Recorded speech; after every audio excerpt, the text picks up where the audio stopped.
पहली बार बिहार में मोदी जी की मां को गाली देने के बाद रायबरेली राहुल गांधी जी आए थे, जिस पर भारतीय जनता पार्टी के कार्यकर्ताओं का प्रतिशोध हुआ।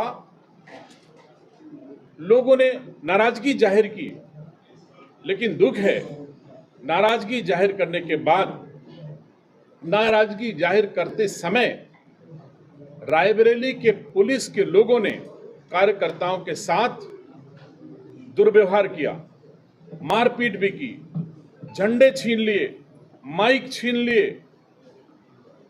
मुझे यह भी कहते हुए दुख हो रहा है कि राहुल गांधी जी नेता प्रतिपक्ष लोकसभा में हैं, वो कैबिनेट मंत्री का दर्जा उनको है, उनको प्रोटोकॉल होना चाहिए जितना एक कैबिनेट मंत्री को मिलता है, अथवा हो सकता है एलओपी को कुछ और मिलता है वो भी दे दिया जाए।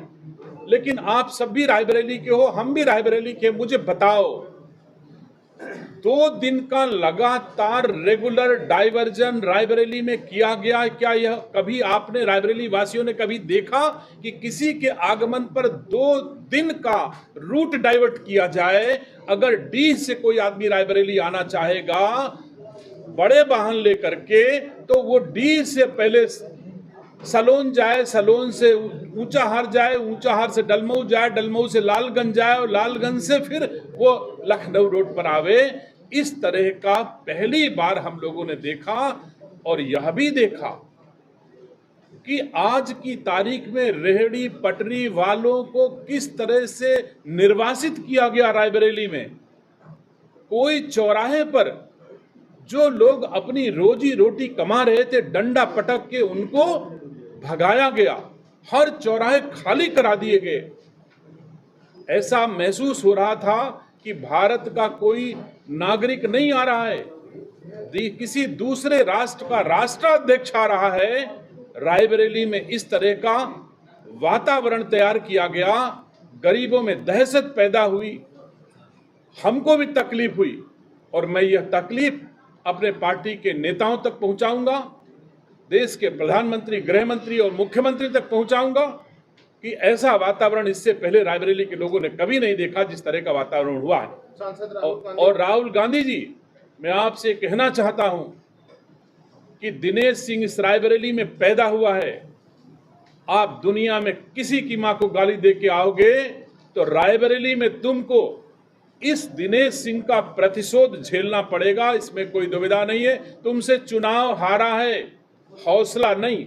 दिनेश सिंह का हौसला आज भी है और मैं शपथ लेता हूं गांधी परिवार को रायबरेली में हरा के ही दम लूंगा, इसमें कोई दुविधा नहीं है। मुझे कोई गलतफहमी नहीं है। वैसे तो आज भी चुनाव नहीं जीते हैं, दूसरे दलों की बैसाखी की बदौलत एमपी होकर के इतना अहंकार हो जाएगा, देश के प्रधानमंत्री की मां को गाली देंगे और रायबरेली सहन करेगी।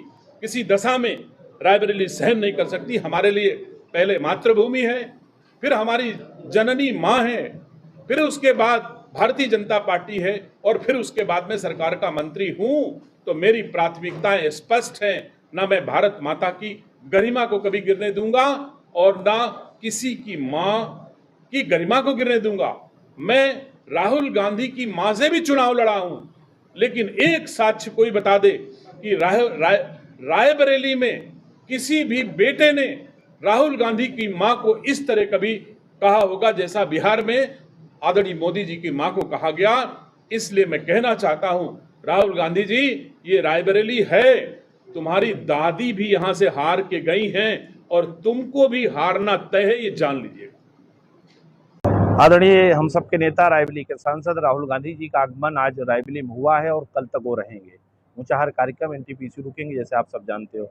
रही बात विरोध प्रदर्शन की, जिन लोगों ने आज प्रदर्शन किया है, जो उत्तर प्रदेश सरकार में राज्य मंत्री हैं, दिनेश प्रताप सिंह का इतिहास ही रहा है लोगों को गुमराह करना, और जिस पार्टी ने उनको बढ़ाया है उसी पार्टी के खिलाफ बोलते रहते हैं, क्योंकि राहुल गांधी जी का नाम लेकर ये सुर्खियों में बने रहना चाहते हैं। आप उस धरना में भी वीडियो में देखा, 50 लोग भी नहीं थे इनके साथ। और ये बड़ी दुर्भाग्य की बात है रायबरेली के लिए और खासकर उत्तर प्रदेश के लिए।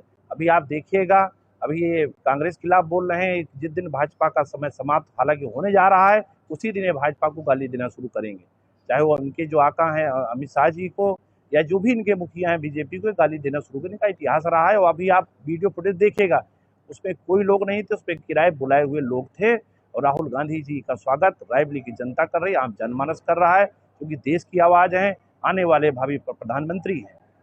और वो उनका ये कहना है कि जो बिहार में जिस तरीके से कार्यकर्ता के द्वारा बात कही गई थी पीएम मोदी की मांग को लेकर के, वो विरोध प्रदर्शन की बात भी यहाँ सामने आ रही है। देखिए, जब भी बीजेपी हारती है तो प्रधानमंत्री मोदी जी का पुराना इतिहास रहा है झूठ बोलना। झूठ बोलो, बार बार बोलो, तेज बोलो। मोदी करते हैं। किसी ने कोई गाली नहीं दिया। अगर किसी ने मंच पे गाली दिया है वो भी बीजेपी का कार्यकर्ता था। बीजेपी की सरकार है, एनडीए की सरकार बिहार में, उसको जेल भेजना चाहिए। नाम अभी तक उजागर नहीं हुआ, ना बीजेपी वाले इनको अभी जेल भी नहीं भेजे हैं।